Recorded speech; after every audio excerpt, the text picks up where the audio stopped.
The luxury gap. Trump built his palace as Americans face going hunger. On October 15th, Donald Trump welcomed nearly 130 deep-pocketed donors, allies, and representatives of major companies for a dinner at the White House to reward them for their pledged contributions to a vast new ballroom expected to cost $300 million that the federal government had shut down 2 weeks earlier scarcely seemed to matter. But 2 weeks later, the shutdown is starting to bite and throw Trump's architectural folly into sharp relief. On Saturday, with Congress still locked in a legislative stalemate, a potential benefit freeze would leave tens of millions of low-income Americans, fortunately without food aid. Democrats accuse Trump's Republican Party of weaponizing hunger to pursue an extreme right-wing agenda. But now, America has a jarring split screen of its own between an oligarch president bringing a Midas touch to the White House and families fortunately going hungry, workers losing pay, and government services on the verge of collapse. On the brink of collapse. Are you fucking kidding me? Exclaimed Kamala Harris. This guy wants to create a rich ballroom for his friends while completely turning a blind eye to the fact that babies are going to starve and the SNAP benefits end in just hours from now! You mean the babies that you wanted to kill, Kamala? I don't know though, that's the thing about Trump. He's doing all the things America loves. He's getting rid of all that gay pride shit. Nobody likes that. I don't know. He's not outsourcing jobs anymore. Gas prices are down. That's the benefit of helping the American people. They will literally turn a blind eye to whatever you want to do. If you want to spend, in May, Trump said he would accept a $400 million plane from Qatar and use it as Air Force One, despite concerns that it would violate the U.S. Constitution's emoluments clause. I don't even know what the emoluments clause is, so I don't give a fuck about that. He's literally deporting illegal aliens who didn't belong here in the country in the first place. He's doing things that we love.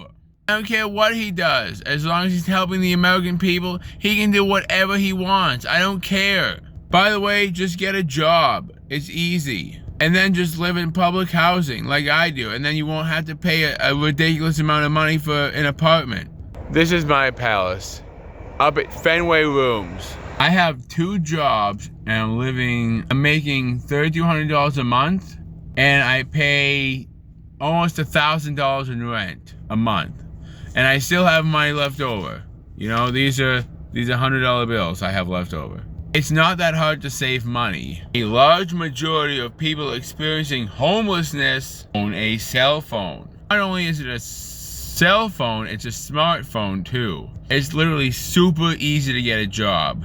I mean, with all the public Wi-Fi places we have, especially in Lowell, all you have to do is literally go to a public Wi-Fi hotspot, go on Indeed, look for a job, and then just live at public housing like I do. Like my main job I go to every day, I think I said this before, but I get in around 6:50. I wash the morning dishes. Then when Nick and Johnny eventually get in, they take over. And then I'm literally in the back of the bus. Then I just put the washed dishes away. They put the dishes through the machine and then I put the dishes away. That's my job. I get paid to do that.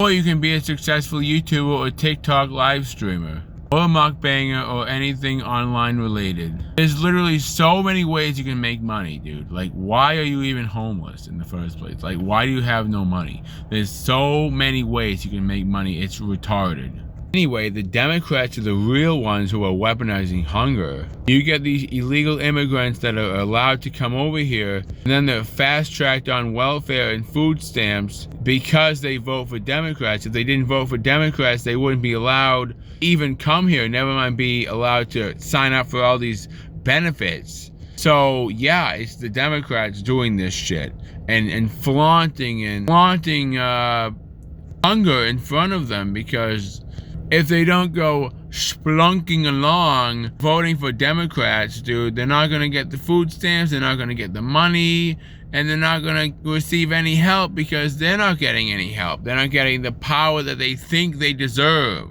I hope I cleared things up for you guys. Thanks for watching. Don't forget to like, comment, and subscribe. And don't forget to donate to my PayPal at I Am Not Even a Creator. I Am Not Even a Creator, at all one word. I'm sorry.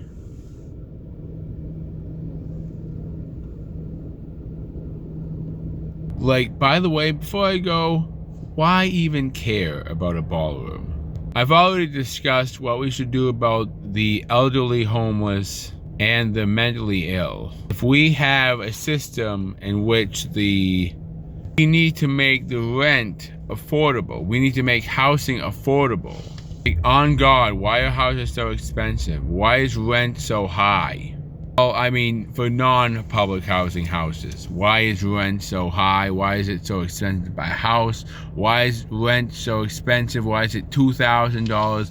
Why is it $1,500? Why is it that much? Donald Trump is working on making the debt lower so we don't owe so much money. He's trying to make housing, more affordable. He's trying to make the rent decrease. I don't know how that's gonna work, but it's gotta be done. And when that happens, the generosity of hardworking Americans with their affordable house or affordable apartment can take in, maybe a couple homeless people, depending on how much money they make. Also, that would decrease taxes because there would be no branch for taking care of homeless people and whatever. So the government wouldn't have to do that. Therefore, the American taxpayer would save even more money. So they would be able to volunteer their services to do that themselves if they so desired. It would be just like that episode of Seinfeld where George Costanza was supposedly looking for a job, and he said that because he was on assistance, he was on government assistance, and it's about to expire because he didn't have a job. So he made up something. It was Vandelay Industries. Well, anyway, Kramer picked up the phone and said, "There's no Vandelay Industries here." He said he was working for Vandelay Industries because he was he told the person on the phone, I am looking for a job. The last place I worked, Vandelay Industries. I think that could be a system, right? We have lower housing prices, lower rent for apartment. And let's say some guy who has, let's say he makes a decent amount of money. So he takes in a couple homeless people, and they both have phones, they both have smartphones, they both have access to his Wi-Fi, and they both get on Indeed.com and find jobs. Guess what? The government's not needed for that anymore. And one person successfully helped 2 other people get jobs. Oh yeah, the bottom line is this $400 million ballroom, or however much money it costs, it doesn't matter in the long run, because President Trump is doing the best for America. He's deporting all the illegal alien criminals, and he's lowering the cost for everyday Americans on everything. Alright guys, thanks for watching. Don't forget to like, comment, and subscribe. And don't forget to donate to my PayPal at I Am Not Even a Creator. I Am Not Even a Creator.com. I Am Not Even a Creator, all one word. Speaking of generosity,